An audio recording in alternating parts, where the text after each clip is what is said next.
Welcome back, everybody. February 16th, aka Run Streak Day 136. And we woke up to a little bit of snow out here. The Groundhog strikes back, apparently. He wants his revenge for me calling him out with the 6 more weeks of winter or whatever. And I'm getting it. And I also said the other day in my video, you know, I'd rather have snow than rain. And I'm getting what I asked for, that's for sure. It's extremely windy, which is just blowing the snow right in my face the whole time. Should be an interesting run.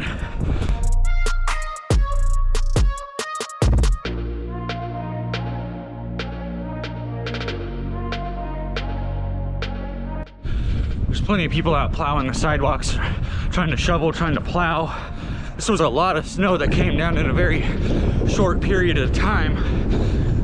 Really wasn't expecting it. I know there was a snow watch last night, so we knew a little bit was coming, but whew, wasn't expecting this.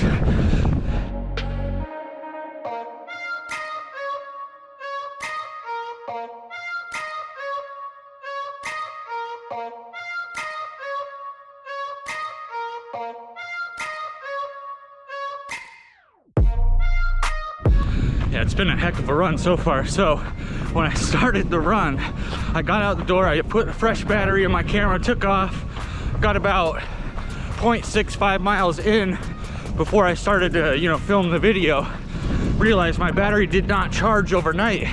So I had to rush back home, grab my other battery, which luckily was charged. And here we are. So now I'm like 2 miles into my run. Don't know how many miles I'm gonna do today because it's pretty gnarly out here. And today's supposed to be kind of like a rest day. So we're not working today. We took the day off due to the snow. So I'll probably keep the run at like 4.5 miles or so, something short and easy. Maybe get a longer one in tomorrow. But it's supposed to snow all day, I think. And then it's supposed to stop tomorrow and just be sunny and cold. So we'll see.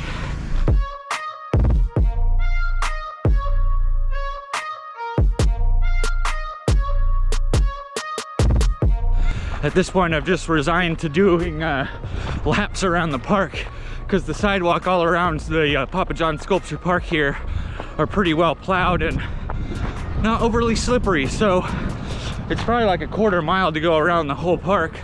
So I'm just doing laps, and that kind of coincides with last night's running movie, which we'll get to here very shortly. All right. Figured I'd stop inside here because there's a little less wind, of course. I like to take advantage of this thing whenever I can. So, that being said, it's time to talk about last night's running movie. Now, last night's running movie was called Without Limits. I can't remember what year it was that this movie came out, but it was quite a while ago because the actors in there looked really young. But anyway, it's about Steve Prefontaine. It's both an inspiring and tragic story, unfortunately. But Prefontaine, if you don't know who he is, was a guy from, I think it was like 1972 when all this started happening. It might have been earlier than that, I can't remember for sure. Watch the movie if you really want to know. But basically, he was from Coos Bay, Oregon, which I'm actually pretty familiar with. I used to go down to Coos Bay pretty often to visit my friend and his ex-wife down there, who lived down there for a while. And she, his ex-wife, ended up going to the same high school as Prefontaine when she was younger. So another fun fact there. But anyway, so he's from Coos Bay. He ends up going to the University of Oregon, which is in Eugene, Oregon. Same town as the movie that we watched last night, night before last night, sorry, the Tracktown movie. And does really well for the Ducks. He's a very fast runner. At the time, he was running like, I think 13:26 for 3 miles. So a very fast 5K time, basically a lot faster than I would ever do. And ends up qualifying for the Olympics, competes in the Olympics in Munich.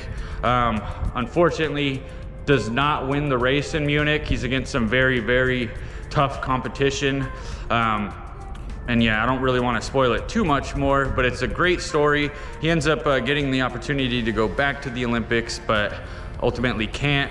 and that's part of the tragedy of the story, which I will leave that either to your imagination or for you to go and watch the movie and find out what actually happens. Or you could probably just look it up on the internet. But either way, good movie, very inspiring, makes me want to run every time I watch it. Even though it's mostly just doing laps around a track, which I usually don't like to do. I like to go out and run in nature and so forth. But anyway, I'm gonna rate the movie, let's give it 4.5 out of 5 stars for Without Limits.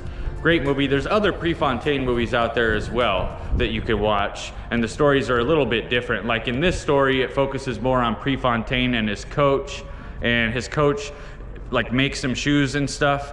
And his coach, I forget his name, I think it's Bill Bowerman.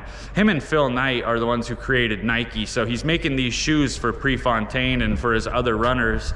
And ultimately he ends up springboarding that into Nike at some point. I think, unfortunately, I think it was after Pre had gone where that really blew up and took off for Coach Bowerman and Phil Knight. But yeah, very interesting story, very good movie, well worth watching. Go check it out. Without Limits.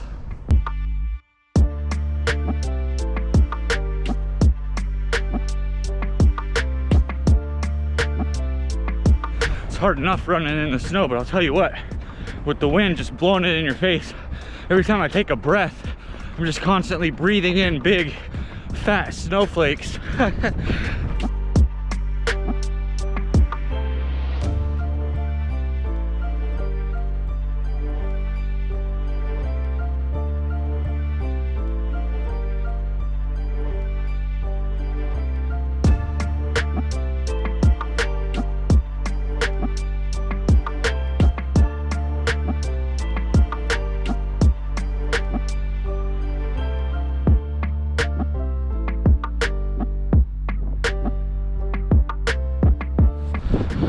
Out running along, found a really cool new sculpture here. I run into like new sculptures all the time in Des Moines. It's one of the greatest things about living here. They love their art here in this city, and they love to keep it nice and clean and pristine as well. Oh, I'm pretty sure the camera just froze. It's getting too cold for the camera. I guess I gotta head back home. All right, we made it back here. Of course, the camera died while I was out there, but I went and ran a little bit more. Ended up running, let's check here, 5.28 miles, pace today 9 minutes 22 seconds, elevation gain 374 feet. Didn't feel like it because I just stayed downtown. You wouldn't think I'd really gain much elevation at all. Average heart rate today out there was 134 beats per minute. So yeah, not too bad. I'll have the stats up on the screen from the run and also for the entirety of the run streak as well. Well, because we get the day off, luckily, I'm gonna be able to catch up on some YouTube videos, watch some channels that I haven't been able to watch as of lately due to work and due to my late night schedule and stuff like that. Then we're gonna do some cooking, get some lunches prepared for the upcoming work week and so forth. So I'll try to film some of that stuff as well. See you guys in a bit. Figured I'd show the post-run meal here since I'm not really in a hurry to get to work this afternoon or anything. Got some oatmeal, pretty much the usual stuff, but I added in some peanut butter there just for some extra calories and a little bit of extra flavor. Also threw some agave on top of there. You can't really see that much of it, but it's there. Alright, never did get around to doing any cooking videos today, just didn't really have time to do all that. Did get some cooking done, but didn't want to bother filming, and it wasn't really anything spectacular, but did want to show what we're having for dinner here.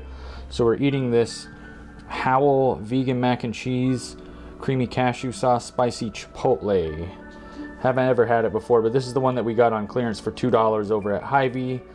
Looks interesting, smells pretty good. Got some veggies, some green beans, some cauliflower, some broccoli, and then also some lentils that I cooked in a vegetable broth with some other seasonings. So very simple dinner tonight. And yeah, that's it for today's video. Thanks everybody for watching. Please like and subscribe. Till tomorrow, everybody, take care.